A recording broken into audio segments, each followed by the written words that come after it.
That is why it is so important to actually teach kids to decode and not just to memorize.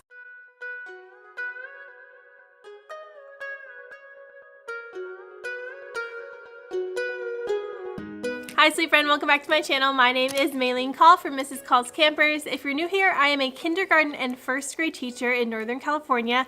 Today I am so excited to share with you guys some of my favorite phonics and phonemic awareness tools that I use in my classroom. These are just the resources that I really like. The tricky part is many of our high frequency words are not decodable in our typical sense that we would teach our letters and sounds. So in the word they, T is not making the T sound, E is not making the sound, H is not making the H sound. So it's all very confusing to our young readers. So T and H is a skill that we learn in first grade, but kindergartners are still supposed to know the word the, even though they don't know that T and H makes the or the th sound. So it brings up a problem. How do you teach students these phonics skills in a way that they can remember them when they're not supposed to see it in their curriculum until a year or 2 years or 3 years later? And this is why I love the secret stories. If you've seen my vlogs, I talk about it in almost every single vlog because I am obsessed with it, and I think my kids are even more obsessed with it than I am. One of the reasons that I really love the secret stories is because it gives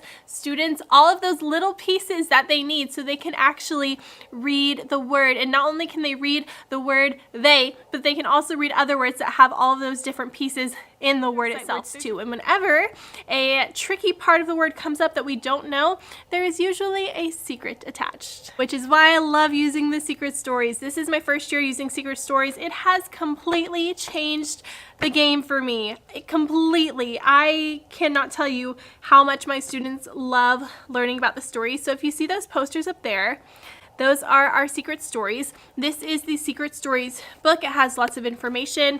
There's extra resources in the back of the book, and the red pages are the actual secrets.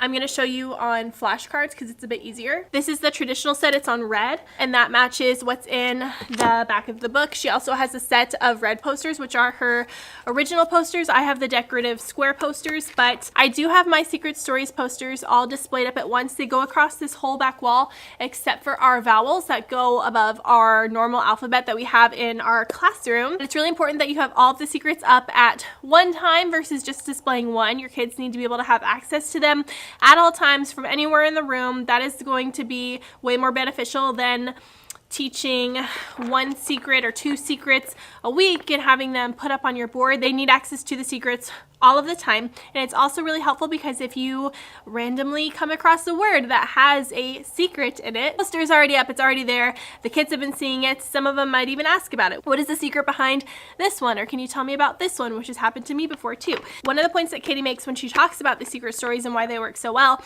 is the curiosity aspect to them. So when we're curious about something, our brain chemistry actually changes. And so the kids are just as curious as I am about these stories, and you learn it one time and they can remember it forever. So it's based off the idea that kids are looking for patterns. They want to make those connections, and they can make those connections a lot easier when it relates to them in some way, shape, or form.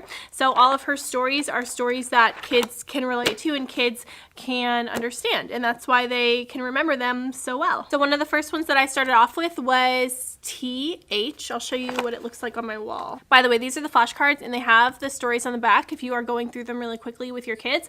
And I'm just going to read you the story on the back for TH. You guys have heard me say this before. These two should never be together, ever, and yet pick up any book and turn to any page, and guess who you see side by side on almost every page? T and H. And whenever they're together in words, they will always stick their tongues out at each other and say, and that is the sound that they make, like this, they, and with. And my students have loved this. They always spot it in words, and it goes for just about every single secret that we've learned. We're not through all of them yet, but I literally just introduce them as they come up, which is also helpful, again, to have those posters up. If I come across something in a word, then I'm like, hey, I wonder if there's a secret for that. I just glance up at the wall really quickly, and there's usually a secret for it.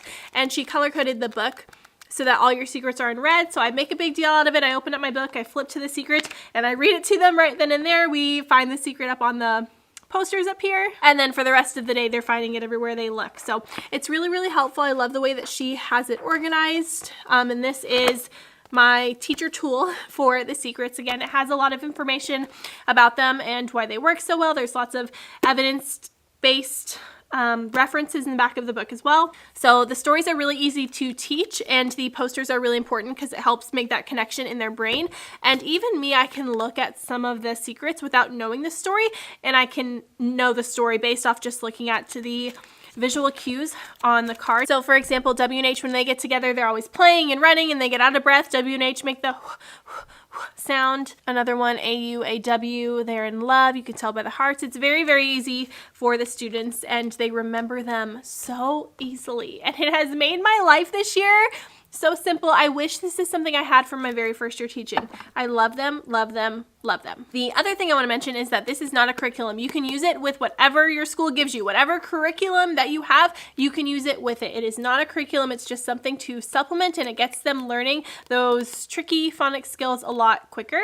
So your students don't have to spend hours and hours trying to memorize a word. It's also really important because reading is a very systematic process that we follow, and so I think it's assumed that memorizing words by sight speeds up the process, but it actually really slows it down. And again, you're going to have those students who are really good at memorizing words, and you're going to have those students who really, really struggle with it. And the discrepancy kind of comes in because students who can read word by sight might appear to be more fluent readers when in reality they're not actually reading at all. And the whole point of reading, again, is to read for meaning, reading for that comprehension piece. And the quicker you can read words, the more that you build up your own sight word vocabulary, the more fluently you can read.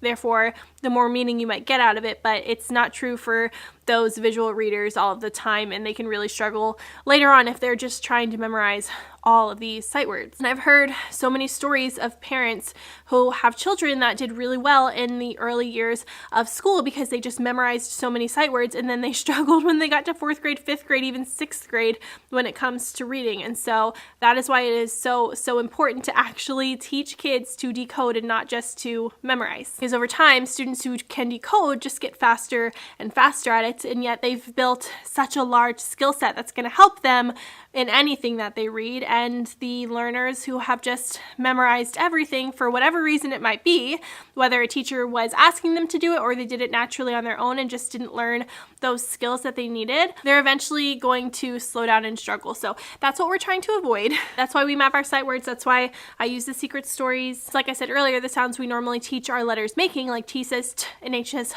that's not true most of the time. And so Katie kind of explains that the letters are doing the next most likely thing. They're making the next most likely sound. So it gives them something that they can try when they try a word with the sounds that the letters are supposed to make and it doesn't work. And yeah, I just find it super helpful because, you know, like I mentioned before, kindergartners are expected to know the word the, even though they don't really know the digraphs or the reason that E is making the sound in the word. And the secrets kind of give them a reason for that and a way to remember it. They know that vowels, when they're not sure what to say, they'll say that's part of the secret stories, and it's very, very helpful, especially to a 5-year-old who is trying to make sense of the complex language that is English. It is very confusing, and even as a teacher, sometimes they'll ask us why, and we might not know, and this is your way out of that.